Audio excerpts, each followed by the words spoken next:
Hello everyone, my name is Rafael and I would like to welcome you to my YouTube channel. Today, of course, I would like to continue our journey and I would like to share with you guys another concept how to create creative backdrop for your headshot photography. And today I've decided to go with one of the most popular backdrops I ever created. This one got a lot of attention from so many of you guys, and I also have to say that this particular concept just put me on the map as a creative, I would say, headshot photographer. And of course, I'm talking about using tin foil for your background. And I'm gonna go in details today and I'm gonna talk about how to make this work, what challenges we might face and how to overcome them and how to get best results out of it. There's a lot of, I would say, little things which we have to remember to make sure this whole thing is gonna work, and I decided to go through them in much bigger detail to explain you everything so you guys can get way better results. So let's start with discussing what type of tin foil we have to use. So there's so many of them on the market, but I particularly like tin foil from the company called Elinchrom. So the main reason I like it, there's, I would say, two things. First, you can buy this tin foil in bulk, and I think some of them they even have 100 meters in length, so they're gonna last for so many photo shoots, so you don't have to actually after every shoot go and get a new one. You can get there in much decent price and use it for many photo shoots. The second thing what I really like about that tin foil is the type of surface it has. So one side, as you guys probably can see, is a little bit more matte, which is kind of interesting, and the other one is a little bit more shiny and a little bit more glossy. So it depends on what type of effect you are going after. You can switch back and forth and see what works better. I personally like the side which is a little bit more matte, and the reason is because matte distributes the light a little bit better, and I'm getting way better effect from the glossy side. So this is the first thing. The second thing what I would like to talk about it, and this is one of the biggest mistakes and errors photographers do, because of course in order to get this really nice bokeh and this really nice interesting effect, we need to make sure that this tin foil is wrinkled. And what a lot of photographers do, they wrinkle the tin foil and they flatten it out and they put on the wall or whatever surface they want to actually just get this backdrop. So my recommendation, and this is what works best, is to make sure this tin foil is extremely wrinkled.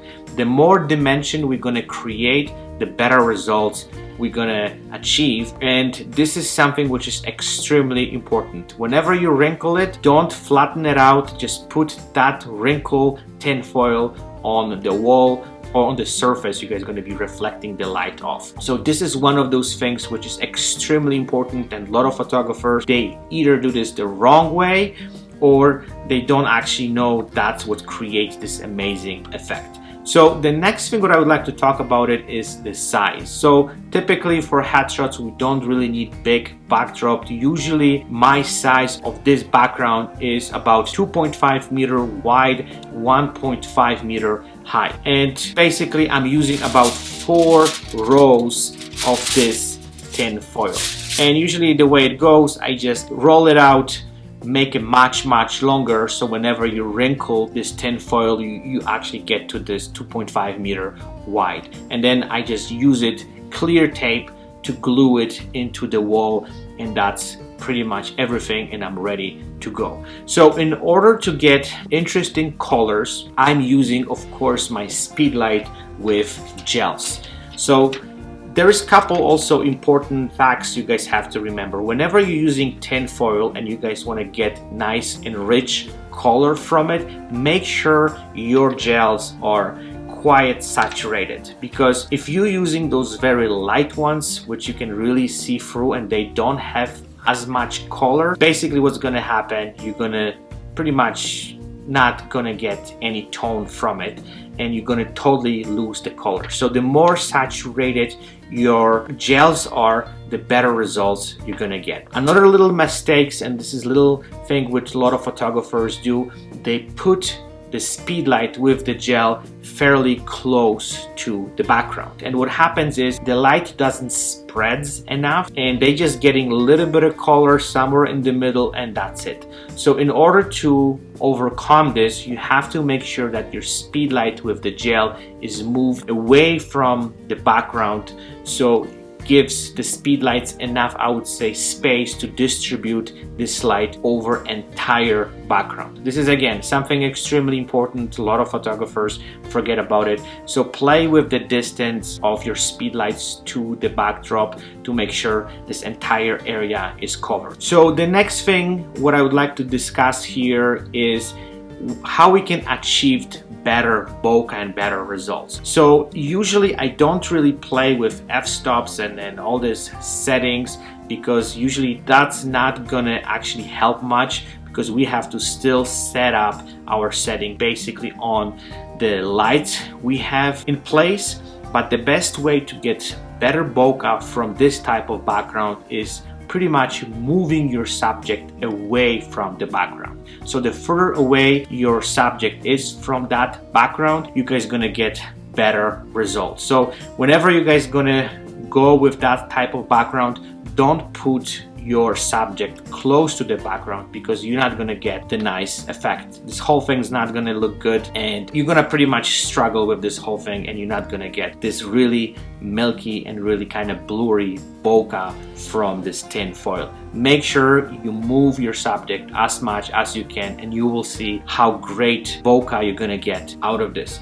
So this is pretty much, I would say, everything. There's few things which also you guys have to remember. Sometimes those colors might get a little bit more faded, they're not gonna look as good, but there's still a retouching process to this whole thing. And don't get kind of discouraged that, oh, my colors are a little bit fade off, it's not gonna look the way we want to. As long as you're gonna get interesting bokeh out of this, you still can play a little bit with the retouching process in order to bring some of those colors, some of those tones, and there's still need to be done a few tweaks to make this whole thing work. And of course, again, I've done a quick photo shoot to showcase you what kind of effects you guys can get. You can use different colors for the background, you can mix the colors. The sky is the limit what you guys can do with this. This background is extremely interesting. And of course, I want to show you raw images. Like, I don't want to show you images which are already photoshopped, because you're not gonna see what you can kind of get straight from the camera.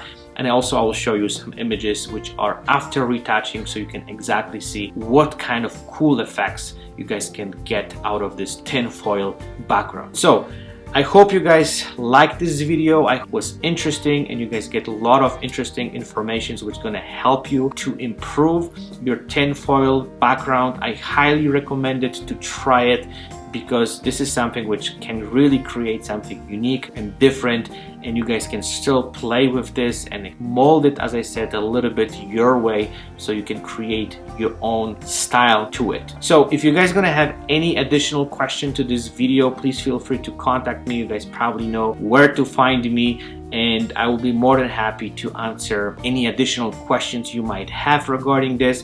But I think I covered this whole thing the best way as possible. I know there's a lot of things which a lot of photographers struggle, and those ones which I mentioned are the most common problems which most of photographers have to face it, and that's why I kind of want to make sure I cover all of those, so you guys not gonna get into those, I would say, issues during the photo shoot. So again, thank you for watching, stay tuned, and I'll chat with you guys next Monday. Bye bye.